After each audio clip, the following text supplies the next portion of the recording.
घेऊन गेला ना, त्या दाढीवाल्याच्या डोक्यात प्रफुल्ल पटेल नावाच्या माणसानं छत्रपती शिवाजी महाराजाचा जिरेटोप घातला. त्यांना जराशी लाज नाही का? तो जिरेटोप छत्रपती शिवाजी महाराजाची शान आहे आणि या महाराष्ट्रातल्या प्रत्येक नागरिकाची जान आहे. आणि तो जिरेटोप तुम्ही लायकी नसणाऱ्या माणसाच्या डोक्यात घातला कसा? छत्रपती शिवाजी महाराजांनी दुश्मनाच्या ताफ्यातून आणलेली एका स्त्रीचा आदर गाठी चोळी देऊन तिला माते समान मानून परत पाठवली. आणि खरंच ह्या पंतप्रधान दाढीवाला लायकीचा आहे का? तुम्हीच विचार करा. यानं या देशात मणिपूर मध्ये जाती दंगे चालू होते, ह्या चोट्टा बोलायला तयार नाही. आणि आमच्या देशाचा या दाढीवाला पंतप्रधान कायच्यावर बोलते माहित आहे का? ह्या बोलून राहिला इस्रायल पॅलेस्टाईन वाद, ह्या बोलून राहिला युक्रेन रशिया वाद. पण आमच्या देशात 2 महिने मणिपूर पेटून राहिलं, एका स्त्रीची नग्न धिंड निघाली. तुम्ही लक्षात ठेवा, जर तुम्हाला भारतातला भविष्यातला भारत आपल्या आया बहिणींची नग्न धिंड काढणारा पाहिजे असेल तर त्या दाढीवाल्याला मतदान करताल. नाही तर येणाऱ्या 20 तारखेला राजाभाऊ वाजे यांच्या नावासमोरील मशाल या चिन्हासमोर जास्तीत जास्त मतदान करून त्यांना प्रचंड मताने विजयी करा. अख्खा भारत या दाढीवाल्यापायी त्रासलाय. एक इथं दाढीवाला आहे, एक तिथं दाढीवाला आहे. आणि इथं येऊन म्हणते नकली शिवसेना. अरे, ज्या शिवसेनेची करंगई पकडून तुम्ही महाराष्ट्रात राजकारण केलं आणि आतापर्यंत सीटा निवडून आल्या, मागच्या वर्षी ज्या सीटा जिंकल्या त्या शिवसेनेच्या भरोशावर जिंकल्या. आणि आता तुमची लायकी नाही, नकली शिवसेना आम्हाला सांगून राहिले तुम्ही. अरे सांगून राहिले का नाही? हा, या दाढीवाल्यांना 400 याचा एक नारा होता, बहुत हो गई महंगाई की मार अब की बार मोदी सरकार. आता पुन्हा नारा देऊ. त्याने 430चं सिलेंडर महाग वाटत होतं, त्याची एक सोबती होती, सास भी कभी बहुती. अरे होती का नाही? ते गळ्यात कांदे वांगे खात्यावर सिलेंडर घेऊ नाचे 2013 संसदेच्या समोर. नाचे का नाही? तिले 430चं सिलेंडर महाग होत होतं. या चोट्यानं सिलेंडर दिलं 1130 आणि इलेक्शनचं वर्षात झोपकानं 200 कमी केली. म्हणते कमी. आम्ही पण झाल्या 9 वर्ष वखरले तुला आमच्याकडून. वखरले का नाही वखरले? हा, बमार पैसा लुटणं चालू आहे तुमच्याकडून.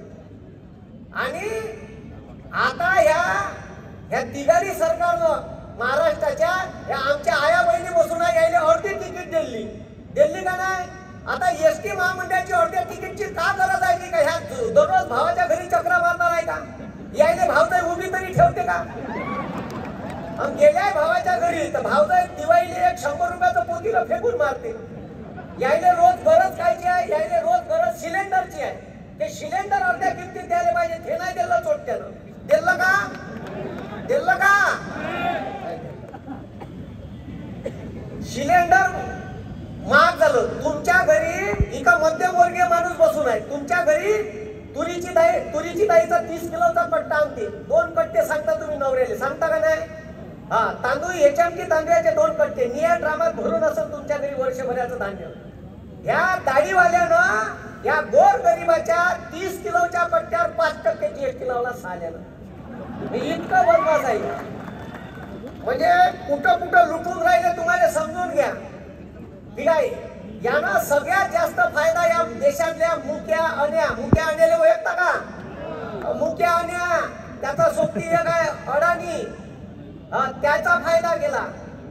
आणि त्याचा फायदा कसा केला? BSNL कंपनीचं ढोबर बंद केलं, जिओ आणलं जिओ फुकट SIM, 2 GB data, unlimited calling, भका केलं.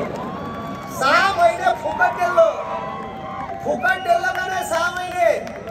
6 महिने फुकट दिल्याच्या नंतर झोपकानं म्हणते 199. घ्या ना शेकून गरम फडक्यानं. पुन्हा तिथून 6 महिने गेले, 399 केले ना? हा, BSNLचं ढोबर बंद केलं. तिथं जबरदस्तीनं रिटायरमेंट घ्यायला लावलं तिच्या कर्मचाऱ्याची. मग त्याच्यानंतर यानं काय केलं? त्याच्यानंतर यानं ठीक आहे 499चं पॅक केलं आणि मग इलेक्शन याच्या आता 6 महिन्यात 719 रुपयाचं रिचार्ज केलं का नाही? आता पुन्हा शेकवणार आहे तुमची तो मोदी. थांबा, गरम फडक्यानं शेकवणार. आता प्रत्येकाच्या घरी असंच इलेक्ट्रिकचं मीटर येणार आहे, प्रीपेड मीटर येणार आहे. प्रीपेड जर पैसे भरले तर लाईन चालू, पैसे भरले नाही तर लाईन बंद. द्या ना त्याला मत. अजून 5 वर्ष शकून घ्यायची नसेल तर राजाभाऊ वाजे यांच्या मशाल या चिन्हासमोर बटन दाबून जास्तीत जास्त मतं. अजी अख्खा भारत लुटून खाल्ला जी यानं दाढीवाल्यानं. म्हणजे आपल्याला म्हणजे इतके बदमाश लोक आहे. मी यायचं सगळे पाहून राहिलो. मार म्हणते मैं हिंदू हूँ, हिंदू खतरे में. कुछ हिंदू खतरे में नहीं, मोदी खतरे में. कुछ हिंदू खतरे में नाही. 82% लोक हिंदू आहे या देशात. मला 38 वर्षाच्या कार्यकाळामध्ये कोणताच मुस्लिम म्हणायला नाही आला तर तू मुसलमान होय. कोणीच नाही म्हणायला आलं. हिंदू कसा खतरे में राहील? आणि मार आपल्याला सांगते हिंदू. अरे हिंदू धर्म म्हणते आपली आई मेली तर आपण केशवपन करतो, टकलं करतो. ह्या तोट्यानं केलं का माई मेली त्याची? केलं का तुम्ही सांगा? हिंदू रीती रिवाजानुसार मी नाही म्हणून राहिलो. या भारतातले चार शक्तीपीठ आहे हिंदू धर्माचे. त्या शक्तीपीठाचे शंकराचार्य म्हणते का कोणतंही शुभ कार्य करायचं असेल, घराचं वास्तुपूजन करायचं नवरा बायको बसते, भागवत सप्ताह करत असेल तर नवरा बायको बसते, मंदिरात प्राण प्रतिष्ठा करायची आहे तर नवरा बायको करत असते. आणि राम मंदिराची प्राण प्रतिष्ठा करायची होती या संख्या एकटाच. होता का नाही? अरे होता का नाही? हा, मग तुम्ही हिंदू. आणि 22 तारखेला मंदिराचं उद्घाटन होतं आणि 20 तारखेला मिनिस्ट्री ऑफ एज्युकेशन ने एक GR आणला. आणि तो GR का म्हणते माहित आहे का? 10वी पर्यंतच्या ट्युशना बंद. म्हणजे इकडे जिल्हा परिषद महानगरपालिकेच्या शाळा बरोबर नाही आणि तुमचे पोरं लंगलंग हिंडले पाहिजे, प्रायव्हेट कोचिंग क्लास बी राहिले नाही पाहिजे अशी व्यवस्था केली. बेरोजगार मोठ्याले रस्त्यावर आणलं. अग्निवीर नावाची एक स्कीम आणली मोदीनं. या देशात इंडियन आर्मी मध्ये गोरगरीब रिक्षावाल्याचं ऑटोवाल्याचं पोरग रात्रंदिवस लायब्ररीत अभ्यास करते, ग्राउंडवर धावायला जाते सकाळी 4:30 वाजता. 17 वर्षाच्या बॉन्डवर या देशाची सेवा आमच्या गोरगरिबाचा पोरग त्या बॉर्डरवर करते, देशाच्या सीमेवर. आणि ह्या मोदीनं का केलं? त्याला पेन्शन लागू होती, त्याला कॅन्टीनची सुविधा होती. आणि या मोदीनं का केलं माहित आहे? या मोदीनं त्याच्यात काड्या केल्या. त्याच्यात 4 वर्षाची सेवा आणली, अग्निवीर.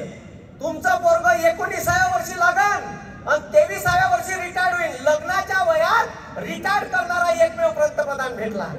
23व्या वर्षी तुमच्या पोराला रिटायर्ड होईल. आणि रिटायर्ड झालेला जेव्हा पोरगा त्याचा बाप पोरग लग्नाली पोरीच्या घरी घेऊन जाईल, चाल म्हणून पोरगी पाहायला नेतो तुझी.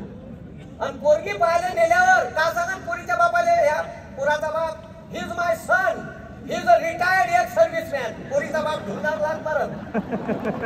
अरे ठेवण का त्याले? मोदी जिथं तिथं फोटो, त्या वॅक्सिनच्या याच्यावर फोटो लावला, पेट्रोल पंपावर फोटो लावला का नाही? खताच्या बॅगवर फोटो, खताच्या बॅगचे कुठंच नाही सोडलं. शेतकऱ्याला लुटलं. 538 रुपयाची बॅग 1350 नेली. युरियाची बॅग 150ची होती, शेतकऱ्याची 350 नेली. आता 200 रुपये वाढवले तोट्यानं पुन्हा. द्या ना मत त्याले. मग डिझेल पेट्रोल 67 रुपये पेट्रोल होतं, 116 रुपये नेलं. आता 108 रुपये कमी केले इलेक्शन आहे. अरे हे अच्छे दिन होय का? आम्हाला बुरे दिन पाहिजे आमचे वापस, अच्छे दिन नाही पाहिजे. आणि 1 महिना झाला का साले टीव्हीवर येते मन की बात, मन की. अबे साले कुछ तो काम की बात कर. अरे इरिटेट होऊन गेलो. कुठे स्वतःचा फोटो चिपकवतो, एक इथं चिपकवून दे. हे काय ठेवतं आमचं? अरे बरोबर नाही का? अरे या देशात आता महाराष्ट्रात भरती झाली, त्या भरतीत पोरायची स्पर्धा परीक्षेची फी 1000 रुपये. म्हणजे देशात तलाठी, ग्रामसेवक, क्लर्क व्हायचं असेल तर 1000 रुपये फी. मी कितीतरी वेळा रिक्वेस्ट केली आहे का फी कमी करा. भारतात कलेक्टर व्हायचं असेल तर 100 रुपये फी आहे. कलेक्टर वाचत असेल तर 100 रुपये आणि तलाठी ग्रामसेवक वाचत असेल तर 1000 रुपये. कुठं न्याय मागायला जाव सांगा बरं. असं गोर गरिबाले जागोजागी लुटण्याचं काम हे सरकार करून राहिलं. प्रत्येक गोष्टीवर जीएसटी लावलाय. मी साली आता गाडी घेतली इनोवा 30 लाखाची गाडी. गाडीची ओरिजिनल किंमत 19 लाख आणि 11 लाख टॅक्स उतरला साल्यानं. 11 लाख टॅक्स. एक दुसरी गाडी येते तेवढ्या रुपयात. मी एवढं बोलतो की 4 वर्ष मोदीवर बोलून राहिलो. युट्यूब चॅनल आहे माय. मी एवढं कोणा म्हणजे या सरकारच्या विरोधात कोणीच बोललो नसेल एवढं बोललो. एवढे व्हिडिओ टाकले. मी वाट पाहून राहिलो माझ्या उरावर ईडी गिडी येईन आली पाहिजे. मी वाट पाहून राहिलो माझ्या घरी 10 टाकून एखादी भोगदारवाली अंडरवेअर द्यायला भेटाव. ते साले काही टाकून नाही राहिले. अरे बरोबर आहे का. म्हणून आपला हिंदू धर्म गिर्म काही खतरे में नाही आहे. हे सगळे आता यायचं कोणतंच कार्ड चालून नाही राहिलं. मग बोलायचं का ह्या पक्ष फोड तो पक्ष फोड. सुरत मार्ग गुवाहाटी 50 कोके माजले बोके मस्त ठीक आहे. मग पवार साहेबाचा पक्ष फोड आणि आता कोणतंच कार्ड यायचं चालून नाही राहिलं. आणि हे टोटली अरे एवढा धिंगाणा केला तुम्हाला का सांगू. आता मोदी ढोंगी रडते ढोंगी. एका महिन्यात 3 वेळा खोटा बोलला. या किती वेळा 3 वेळा. 5 मिनिट घेतो आणि संपवतो. आणि 2019च्या इलेक्शनच्या अगोदर पुलवामा हल्ला झाला होता. आठवते का तुम्हाला. या माझ्या देशाचे 44 जवान शहीद झाले. किती 44. ज्या नॅशनल हायवेवर 10,000 CRPF चे जवान आहेत त्याच्यावर 250 किलो IDX येते. किती किलो 250 किलो IDX येते. आमच्या देशाचा पंतप्रधान 3:30 वाजता हमला झाला तेव्हा आमच्या देशाचा पंतप्रधान त्या जिम कार्पेट अभयारण्यात ते मॅन वर्सेस वाईल्ड वाला नाही का तो शेर गिल का बेर गिल त्याच्यासोबत शूटिंग करून राहिला होता. मला सांगा त्याच्या सिक्युरिटी गार्डनं भारताच्या पंतप्रधानाने हे शूटिंग चालू असताना खबर दिली नसेल का भारताचे 44 जवान शहीद झाले राहू द्या शूटिंग. ह्या पट्टा 5:30-6 वाजेपर्यंत शूटिंग करत होता आणि 6:15 वाजता पत्रकार परिषद घेते. त्याच्या सत्यपाल मलिक म्हणते का हा हमला झाला कसा मी काही बोलू का. त्याने बोलू नाही दिलं. राज्यपाल होते जम्मू काश्मीरचे होते का नाही. मला म्हणायचं आहे का ते 250 किलो IDX आलं कुठून. याच्यासाठी तुम्ही चौकशी समिती नेमली काऊन नाही. आणि तिथून 3 महिन्यानं पुलवामाचा DYSP देवेंद्र सिंग गुगलवर सर्च करायचं देवेंद्र सिंग यांनी पुलवामा हल्ला. तो DYSP AK-47 रॉकेट लॉन्चर आणि IDX घेऊन आतंकवाद्यासोबत सापडला. टीव्हीवर एकच दिवस न्यूज चालली न्यूज गायब केली. सर्च करता मी खोटं बोलत असेल तर. म्हणून ह्या म्हणते मग फकीर हूं झोला लेके चल दो. साले आम्हाला फकीर कर काय टाके झोला तू तर आहे. अन ए फकीर कसा असावा या देशाचा. परवाच्या दिवशी 3 दिवसानंतर मोदीनं फॉर्म भरला. त्याच्या ॲफिडेव्हिट मध्ये मोदीनं उत्पन्न दाखवलं 3 करोड रुपये. 3 करोडचा फकीर असते का रे बाबा. 2 करोड 67 लाख रुपयाचे FDI आहे मोदीच्या नावानं. माझ्यापाशी ॲफिडेव्हिट आहे. कोणाला पाहिजे असेल तर सांगा पाठवून दी. अरे असा फकीर कोणते लोक फकीर व्हावं भारतातले मोदी सारखी. आणि या स्वतःले फकीर म्हणते ना तर 4 तारखेला रिझल्ट लागला त्याच्या गळ्यात झोलाच टाकायचा आणि त्याले केदारनाथले पाठवायचं. केदारनाथले पाठवायचं त्याले त्या गुफेत जिथं तो चष्मा लावून ध्यान करायला बसला होता 19ले. कारण या देशाचा सत्यानाश रिझर्व्ह बँकेचा रिझर्व्ह फंड हे बायकोच्या गळ्यातलं डोरलं होय आणि बेवड्याला सरी समजते का हे डोरलं इकाचं नाही. यानं कोरोनाच्या काळात 28,000 करोड रुपये रिझर्व्ह फंड रिझर्व्ह बँकेतला वापरला. मग 76,000 करोड घेतले तिथून 6 महिन्यानं. तिथून 4-5 महिन्यानं 1,28,000 करोड घेतले आणि एक दिवस संसदेत रडलं तेव्हा 98,500 करोड रुपये बंदा रिझर्व्ह फंड गायब केला. उद्या बँका डुबल्या भारत डुबला तर कोटोरो घेऊन फिरा लागल. उद्योगपत्यांचं 14 लाख करोड रुपयाचं कर्ज मोदीनं माफ केलं ह्या मुक्या आणण्याचं. पण शेतकऱ्याचं 1.5 लाख करोड रुपये कर्ज माफ करायला तोट्ट पैसे नाही म्हणजे सांगा. अरे कुठं घेऊन जायचा न्याय. उद्योगपत्याचं कर्ज तुमच्यावर कर्ज असेल तर 4 वेळा बँक तुमच्या घरी येते आणि याचे सोबती नीरव मोदी ललित मोदी विजय माल्या तो पुन्हा कोण आहे? मेहुल चोक्सी 11,000 12,000 करोड घेऊन चोट्टे पयाले. कसे पयाले? कोण पळू दिले? आणि आपल्या मुलांना जर कर्ज असेल ना 4 अधिकारी येते ना, भरा पैसे, नाही तर गायब करतो गाडी, उचलून नेतो गाडी. म्हणून तुम्ही लक्षात ठेवा का या देशाने 25 ते 30 वर्ष मागं मोदीनं आणलं आहे. म्हणून मला एवढं सांगणार आहे का येणाऱ्या निवडणुकीत बहुत हो गई महंगाई की मार, अब की बार मोदी सरकार तडीपार. आणि म्हणून तडीपार करायचं असेल तर येणाऱ्या निवडणुकीत राजाभाऊ वाजे यांच्या नावासमोरचं मशाल या चिन्हासमोरील बटन दाबून यांना जास्तीत जास्त मतानं विजयी करा. मी अनुभवानं इथं आलो, मला जायचं होतं भिवंडीले, पण माझी सभा सरगण्याची संपली 4 वाजता. म्हणलं आता कुठंतरी गेम भरवा लागल, म्हणून जाता जाता ठीक आहे मी इकडे आलो. मायापाशी बोलण्यासारखे खूप विषय आहे, ठीक आहे, आणि भरपूर लोक बोलायचे आहे. आणि हे जे ईडी सीबीआयचं मोदी भेव दाखवते तर हर कुत्ते के दिन आते हैं. हे सरकार जर पलटलं ना म्हणा, हेच ईडी हेच सीबीआय, आणि तू त्या गुफेत गेला का तिथून उचलून आणत तू. कारण इलेक्ट्रॉल बॉन्ड मध्ये 6,000 करोड रुपये बीजेपीनं जमा केले, आणि म्हणून हे 50-50 खोके देऊ शकते. म्हणून हे एखाद्या राज्याचं सरकार पाडू शकते. आणि याचा एक टॅगलाईन आहे, तुम मुझे चंदा दो मैं तुम्हें धंदा दूंगा. तसंच आहे ना, तुम्हाला जे वॅक्सिन टोचली ना, त्या वॅक्सिनची टेस्टिंगच पूर्ण व्हायची होती, तर तिच्याकडून 53 करोड रुपये घेतले मोदीना, आणि इंडियन काउन्सिल ऑफ मेडिकल रिसर्चची परवानगी दिली, आणि तुम्हाला इंजेक्शन ढोसले, मार सेल्फ्या काढू स्टेटस टाकले का नाही? ज्याचं इंजेक्शन टोचलं ना त्या कंपनीचा मालक आता 8 दिवसाच्या आत सुप्रीम कोर्टात म्हणे का या इंजेक्शन मुळे ब्रेन हॅमरेजचा झटका येऊ शकते आणि कोणाला हार्ट अटॅक येऊ शकते. का एकामेकाच्या तोंडाकडे काय पाहून राहिले? आता शिकून घ्या. त्यानं जो फोटो टाकला ते इंजेक्शन असंच लावलं होतं, व्हिडिओ नाही टाकला.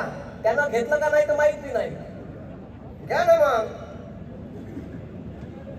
म्हणून या देशात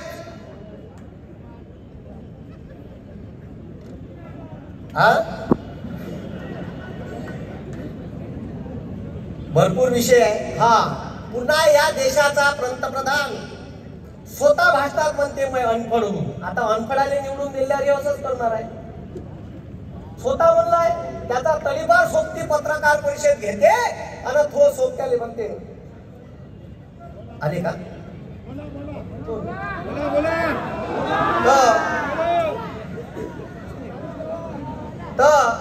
तो स्वतः म्हणते मैं अनपढ हूं, त्याचा तडीपार सोबती पत्रकार परिषद घेते आणि त्याच्यात पंतप्रधानाची डिग्री दाखवते. का दाखवते? डिग्री कोण्या विषयात? तर एंटायर पॉलिटिक्स नावाचा विषयात आमचा पंतप्रधानाची डिग्री आहे. एंटायर पॉलिटिक्स नावाचा विषयच नाही आहे भारतात. आणि ते डिग्री 1978 ची. खोटं बा, किती खोटं बोलते. 1978 ची डिग्री, त्या डिग्रीवर फॉन 1993 चा. फॉन 93 जन्माला, या पोट्याला डिग्री 98 भेटली. त्याच्यात युनिव्हर्सिटीचं स्पेलिंग चुकीचं आहे. अबे कमीत कमी साले कॉप्या करता लोकांना तर लोकांना दिसू देऊ. म्हणून आपण एका अनपढ गवार पंतप्रधान निवडून दिल्यावर असंच होणार आहे. म्हणून चांगले लोक निवडून द्या. या देशाचं संविधान वाचलं पाहिजे. सर्वसामान्य माणसाला न्याय भेटला पाहिजे. बेरोजगार लोकांना रोजगार भेटला पाहिजे. शेतकऱ्यांना न्याय भेटला पाहिजे. ठीक आहे. म्हणून या देशाचं संविधान वाचावं, याच्यासाठी येणाऱ्या निवडणुकीत इंडिया अलायन्सचे 273+ आकडे आले पाहिजे. याच्यासाठी राजाभाऊ वाजे यांच्या मशाल या चिन्हासोबतचं बटन दाबून त्यांना जास्तीत जास्त मताने विजयी करा. एक नारा देतो, बोला छत्रपती शिवाजी महाराज की. छत्रपती शिवाजी महाराज की. मतदान करा का नाही? वाजेभाऊंना दोन्ही हातावर वर करा. शाबाश, 1 नंबर. धन्यवाद. जय हिंद, जय महाराष्ट्र. धन्यवाद सर. आपण आणखी